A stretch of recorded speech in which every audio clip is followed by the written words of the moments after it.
నమస్తే తెలుగు రాజ్యం స్వాగతం. నేను మిస్ సంధ్య. ఏపీలో ప్రభుత్వం ఎవరిది? సాధారణంగా అందరూ చెప్పే ఆన్సర్ ఒకటే, చంద్రబాబు నాయుడు గారి ప్రభుత్వం. కానీ పాలిటిక్స్లో కనిపించేది ఎప్పుడూ నిజం కాదు. కుర్చీలో కూర్చున్నవాడే అసలు పవర్ సెంటర్ అయి ఉండాల్సిన అవసరం అన్నా ఉందా? కొన్నిసార్లు పవర్ ఫైళ్లలో ఉంటుంది, కొన్నిసార్లు పవర్ ఫోన్ కాల్స్లో ఉంటుంది, కొన్నిసార్లు పవర్ ఢిల్లీలో ఉంటుంది, మరికొన్నిసార్లు ప్రభుత్వాన్ని కష్టాల్లో పెట్టగల వ్యక్తి దగ్గర ఉంటుంది. అందుకే అసలు క్వశ్చన్, ఏపీని నిజంగా ఎవరు నడిపిస్తున్నారు? చంద్రబాబు నాయుడు గారా లేక పవన్ కళ్యాణ్ గారా? అది కాకపోతే ఢిల్లీనా? ఈ క్వశ్చన్కి ఆన్సర్ ఎంత సింపుల్ కదా. మీ అందరికీ ఈ క్వశ్చన్కి ఆన్సర్ తెలుసు కదా. చంద్రబాబు సీఎం అయినా ఫుల్ ఫ్రీడమ్ ఉందా? పవన్ కళ్యాణ్కు నిజంగా పాలనలో పవర్ ఉందా? లేక కేవలం ఒక రెస్పెక్ట్ పొజిషన్ కోసం మాత్రమేనా? బీజేపీకి ఏపీలో సీట్స్ తక్కువైనా ఢిల్లీలో ఇన్ఫ్లుయెన్స్ ఎక్కువ, మనందరికీ తెలిసిందే. ఢిల్లీలో ఓకే అనే పదం లేకుండా ఏపీలో మేజర్ డెసిషన్స్ జరుగుతాయా? సాధ్యమేనా? జగన్ ఓడిపోయినా ఇంకా ఈ పొలిటికల్ ఈక్వేషన్స్ పైన ఆయన షాడో ఉందా? ఇవాళ ఈ మొత్తం పవర్ గేమ్ని ఒక్కసారి ఈ వీడియోలో చూద్దాం. ఎందుకంటే ప్రజెంట్ వినిపిస్తున్న అనేక అంశాలు. నమస్కారం, నేను సంధ్య, మీరు చూస్తుంది తెలుగు రాజ్యం. ఇవాళ మనం ఆంధ్ర పాలిటిక్స్లో చాలా కీలకమైన క్వశ్చన్స్ గురించి అడుగుతున్నాం. ఏపీని నిజంగా ఎవరు కంట్రోల్ చేస్తున్నారు? ఎందుకంటే ఇది సాధారణ గవర్నమెంట్ కాదు, ఇది కూటమి గవర్నమెంట్. అంటే కేవలం ఒక్కరితో కలిసి ఏర్పడింది కాదు, 3 పార్టీలు కలిస్తే ఏర్పడిన గవర్నమెంట్ అన్న విషయం మనందరికీ తెలిసిందే. అది ప్రతిరోజు జరిగే లెక్కలు, ఒత్తిళ్ళు, సిగ్నల్స్, కాంప్రమైజ్, బ్యాలెన్స్ల ఆట అందరికీ తెలిసిందే కదా. కనిపించే పవర్ సెంటర్ చంద్రబాబు. ముందుగా బయటకు మనకి కనిపించే ఆన్సర్, వినిపించే ఆన్సర్. చంద్రబాబు నాయుడు ఎందుకు? ఎందుకంటే ఆయన సీఎం కాబట్టి. ప్రభుత్వ యంత్రాంగం అంతా ఆయన చేతిలోనే ఉంది. ఆఫర్స్ అండ్ డైరెక్షన్స్ చూస్తూ ఉంటారు, చేస్తూ ఉంటారు. క్యాబినెట్ అండ్ లీడర్షిప్ ఉంది. పాలసీ డైరెక్షన్ ఆయన నిర్ణయిస్తారు. అడ్మినిస్ట్రేషన్ మీద ఆయనకు మంచి డెడికేషన్ ఆఫ్ ఎక్స్పీరియన్స్ ఉంది. అందుకే బయటికి చూసే ఏపీలో కంప్లీట్ కంట్రోల్ మన చంద్రబాబు గారి చేతుల్లోనే ఉన్నట్లుగా కనిపిస్తుంది. కానీ స్టోరీలో అక్కడితో కంప్లీట్ కాలేదు. ఎందుకంటే ఇది టీడీపీ ఒంటరిగా గెలిచిన గవర్నమెంట్ కాదు కాబట్టి. ఇది కూటమి గవర్నమెంట్. కూటమి అంటే ఒకరికొకరు అవసరం ఉండే సిస్టమ్స్. అక్కడ ఫుల్ కంట్రోల్ అనేది ఒక ఎల్యూజన్, అంటే భ్రమ మాత్రమే. ఇప్పుడు మన డిప్యూటీ సీఎం పవన్ కళ్యాణ్ గారి దగ్గరికి వద్దాం. ఇప్పుడు మన పవన్ కళ్యాణ్ గారి పవర్ నిజమేనా లేక పర్సెప్షనా? ఇప్పుడు పవన్ కళ్యాణ్ గారి గురించే మాట్లాడుతున్నాం కాబట్టి కొంతమంది అంటారు, అసలు పవన్ కళ్యాణ్ గారికి పవర్ ఏముంది? వాస్తవానికి టీడీపీ పెద్ద పార్టీ, జనసేన చిన్న పార్ట్నర్ మాత్రమే.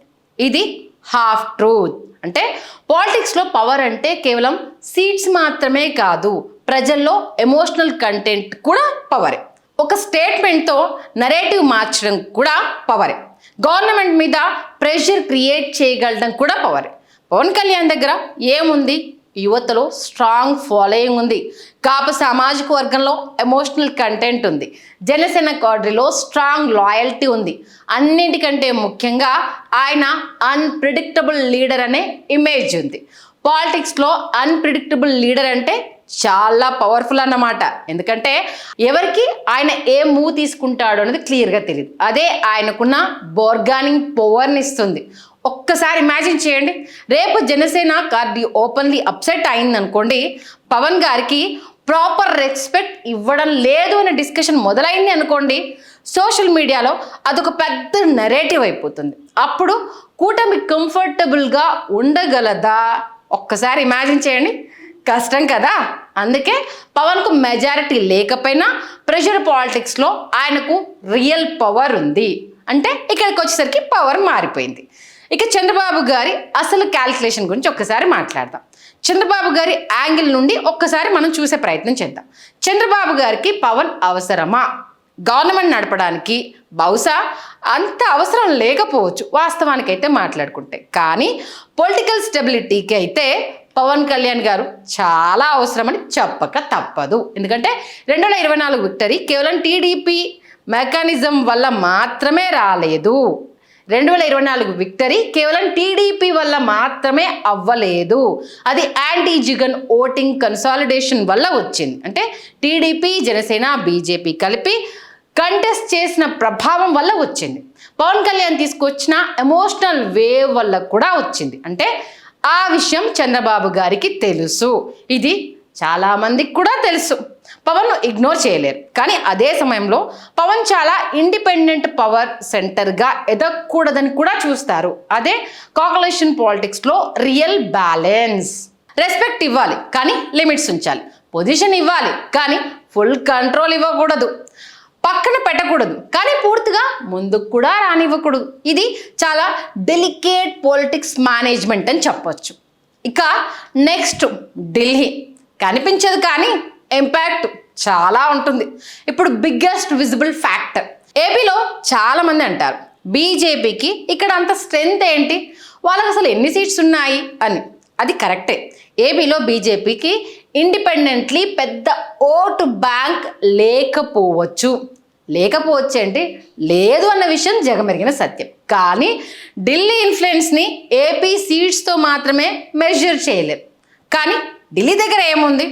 సెంట్రల్ ఫండ్స్ ఉన్నాయి, ప్రాజెక్ట్ అప్రూవల్స్ ఉన్నాయి, నేషనల్ లెవెల్ పాలిటిక్స్ సపోర్ట్ ఉంది, NDA equations, parliament calculations, centre state collaborations, centre state coordinations, big decisions పై ఇండైరెక్ట్ ఇన్ఫ్లుయెన్స్.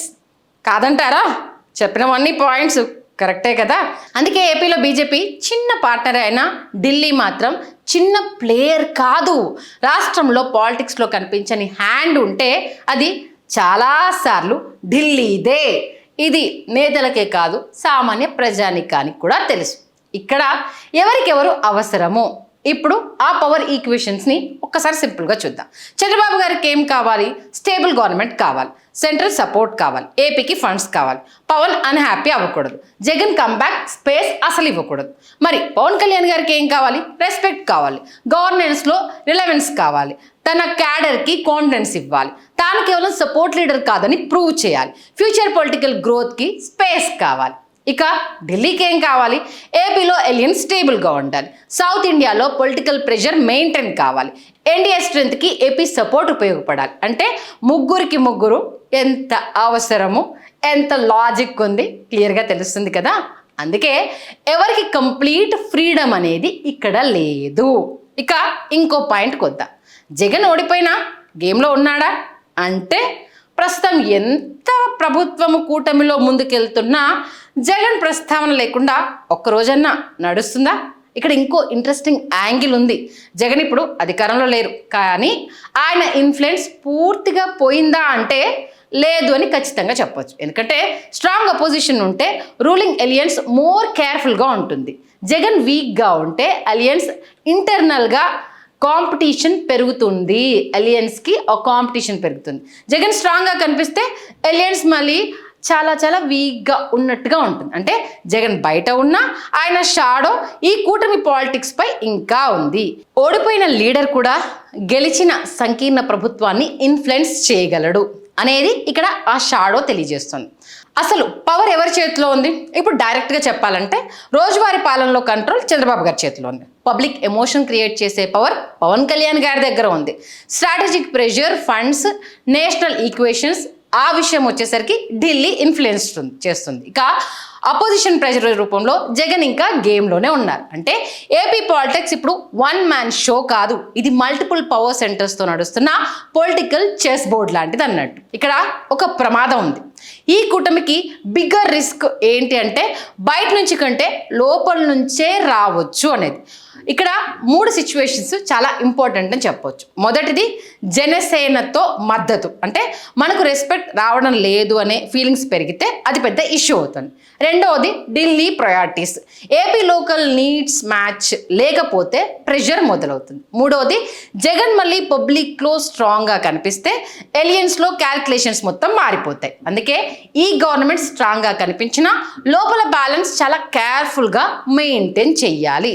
అలా చేసినప్పుడే ఈ ఈక్వేషన్స్తో ముందుకెళ్ళడానికి ఉంటుంది. ఫైనల్ ఆన్సర్ ఏంటంటే అడ్మినిస్ట్రేషన్ చంద్రబాబు గారి చేతిలో ఉంది, ఎమోషనల్ ప్రెషర్ పవన్ కళ్యాణ్ చేతిలో ఉంది, స్ట్రాటజికల్ ఇన్ఫ్లుయెన్స్ ఢిల్లీ చేతిలో ఉంది, అపోజిషన్ ప్రెషర్ జగన్ చేతిలో ఉంది. ఇది కరెంట్ ఏపీ పాలిటిక్స్ అసలు పిక్చర్. బయటికి గవర్నమెంట్ ఒకటే కనిపిస్తుంది, కానీ లోపల 4 పవర్ స్ట్రెస్లు ఉన్నాయి. ఇది బ్యాలెన్స్లో ఉంటే గవర్నమెంట్ స్మూత్గా నడుస్తుంది. ఇందులో ఒక్కటి డిస్టర్బ్ అయినా ఏపీ పాలిటిక్స్లో కొత్త గొడవ మొదలైపోతుంది. మరి మీ ఒపీనియన్ ఏంటి? కామెంట్ రూపంలో తెలియజేయండి. ఇలాంటి లోతైన పొలిటికల్ విశ్లేషణల కోసం తెలుగు రాజ్యంని సబ్స్క్రైబ్ చేయండి.